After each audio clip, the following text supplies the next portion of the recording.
proud to recognize Secretary Rubio for any opening statement that you may have. Thank you. I appreciate the opportunity to speak to you today. I'll try to stay under the 5 minutes, and so we can get time for questions here. So when I took this job, and I said this during my confirmation hearing, the most important thing we need to do is return American foreign policy to be centered on our national interests. For far too long, that had been lost as a concept of foreign policy. In essence, in many cases, oftentimes the U.S. engaged in the world on the basis of what was good for the global order or the international community and what like. And look, for about 30 years, that made a lot of sense until the end of the post-Cold War era.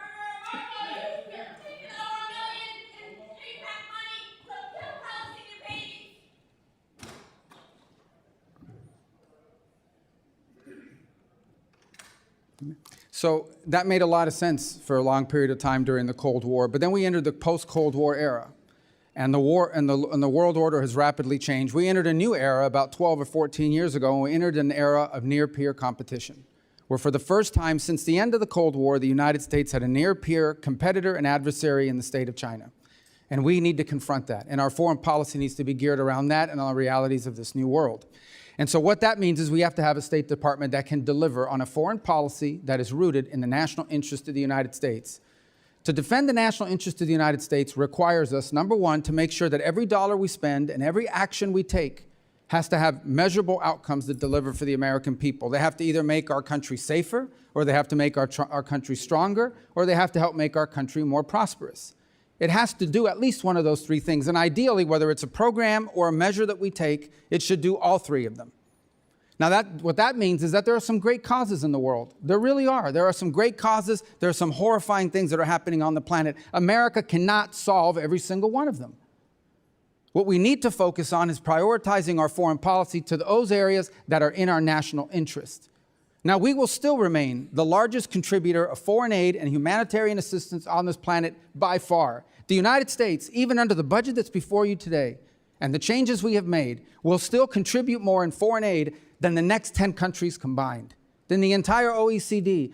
The next closest country is not China, it's Germany, and it's way behind us, even now. But that foreign aid has to be geared towards our national interests. We need to design a State Department that delivers on that. Yes, we canceled a bunch of contracts in USAID. Some were stupid and outrageous. Others didn't serve the national interest, and others we kept. And we are folding it under the Department of State. And you know why? Because we want it to be part of the toolbox of foreign policy, not a standalone. It is not charity. Foreign aid is not charity. It is designed to further the national interest of the United States. So we will do humanitarian assistance, we will do food assistance, we will do developmental assistance, and we will do security assistance, but we will do it driven by our embassies and our regional bureaus.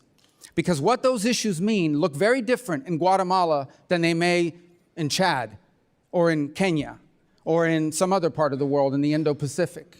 And so one of the things that we have tried to do in our reorganization is drive power and influence on policymaking and decision-making to the regional bureaus and ultimately to our embassies. Our embassies, our ambassadors, are the front line of American foreign policy. The most important thing I do every single day is not read memos, it's read cables. Every night I get 10, 15 select cables from stations around the world, different embassies. The best ideas in that building come from the ground up from our embassies.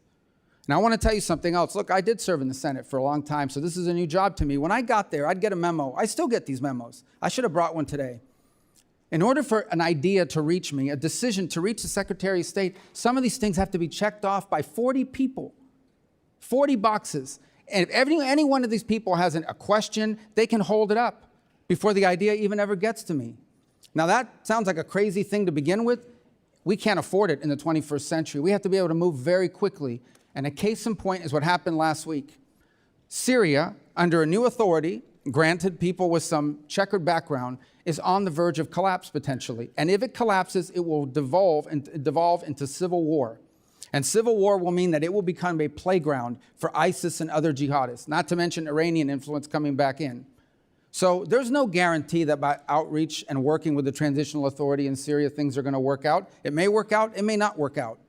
But if we don't reach out and try, it's guaranteed to not work out.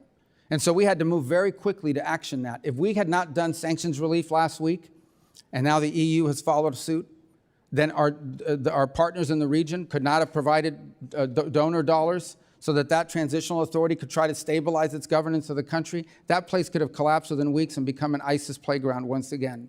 There is no way that a traditional system could have delivered on that. It would have gone to the interagency. It would have gone to 6 to 9 months of debate. Any individual could have held it up with an information hold, and we never would have acted. We can't afford it. The world moves too quickly. And so we need to drive policy from the ground up, from our embassies and our regional bureaus, and that's what we're doing. And that's what we're doing. On the last point I would make about foreign aid has to be part of our portfolio, part of what we do, and it has to be consistent with our agenda in any region of the world or any country.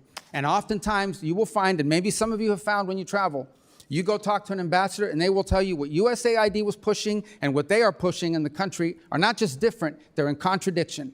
And in many cases, USAID programs were undermining the mission of the embassy. That's a fact, and I heard that over and over again. I've heard it in the Caribbean basin, and I've heard it in other parts of the world. I am not the first Secretary of State that wanted USAID and foreign aid to be under the Department of State. I'm just the first that's been able to do it. And I'm glad we've done it, and it will deliver better foreign policy and, frankly, more accountability and more oversight opportunities for your committee down the road. Thank you.